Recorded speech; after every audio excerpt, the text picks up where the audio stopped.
বেহালা ক্লাবে এবছরের থিম আরণ্যক। আরণ্যক মানে শুধু জঙ্গল নয়, আরণ্যক মানে সুন্দরবনের জীবন ধারা নিয়ে একটা থিম। আর সেই থিমে মা দুর্গাকে সাজিয়ে তুলেছেন যে মানুষটি, আজ আমরা তার সাথেই কথা বলবো। প্রথমে জিজ্ঞেস করি আপনার নাম। আমার নাম পিন্টু শিকদার। এই যে মূর্তিটা তৈরি করেছেন, মূর্তিটা তৈরি দেখলাম মূর্তি মা একটি মুখ নিয়ে রয়েছে, কিন্তু মুখটি উল্টো কেন? অ্যাকচুয়ালি যখন আমি যে প্রদীপ দাসের সাথে যে টিমের সাথে কাজ করি, আমি মূর্তিটা মানে উনি টিমটা করেন। তো উনি যখন ওনার টোটাল কাজটা একটা রিসার্চ ওয়ার্ক হয়ে থাকে, তো উনি এই পুজোটা শুরু হওয়ার আগে 2-3 বার সুন্দরবন ঘুরে এসেছেন এবং ওখানে বিভিন্ন অঞ্চলে মানুষ ওনার বাইক নিয়েছেন, ভিডিও করেছিলেন।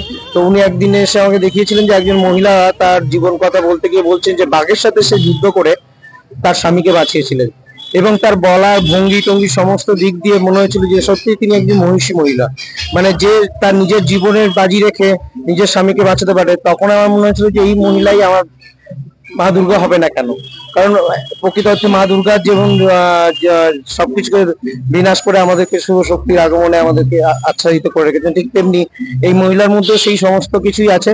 তো সেই মহিলাকেই আমি আমার মাতৃরূপে কল্পনা করি, স্থান দিয়েছি আমাদের। কিন্তু এখানে আর একটা প্রশ্ন থেকে যাচ্ছে যে মা সুন্দরী হলেন, কিন্তু পেছনের বাকি হাতগুলো খড়ের কেন?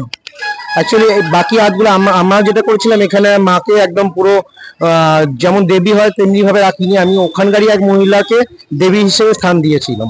তো কিছুটা দুটো একটা ট্রানজিট পিরিয়ডে রাখা হয়েছে, যে একটা দেবী, সাধারণ মানুষ কিভাবে দেবী হয়ে উঠছে সেই রকম একটা জায়গা রাখা হয়েছে। সেখানে ওখানকার সাধারণ মানুষের মহিলাদের হাত সাধারণত মাটি, খড় এই সমস্ত কিছুর সাথে রিলেটেড থাকে।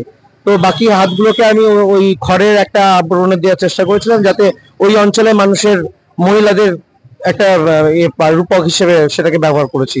আর সামনে দুটো হাত ব্যবহার করেছি, যেটা একদম নর্মাল একজন মহিলার হাত হিসেবেই ব্যবহার করেছিলাম, এবং হাতে একটা মুখোশ দিয়েছিলাম। অনেক সময় কি হয়, সুন্দরবনের মহিলারা বা যারা বাঘ মধু পাড়তে যায় বা জীবিকা অর্জনের জন্য যায়, তারা পিছনে একটা মাস্ক ব্যবহার করে, যেটা দেখে বাঘ আর হামলা করতে পারে না। সেরকম জায়গা একটা ছিল। আবার একটা জায়গা ছিল যে এই মহিলাকে একদম দেবী হিসেবে যেহেতু কল্পনা করছি, দেবীর যে ছাঁচটা, সেই ছাঁচটা আবার সামনে থেকে দেখলে মনে হয় যেন সেই ছাঁচটাই ধরে রেখেছে। এরকমই দুটোকে মিলিয়ে একটা জায়গায় রাখা হয়েছে।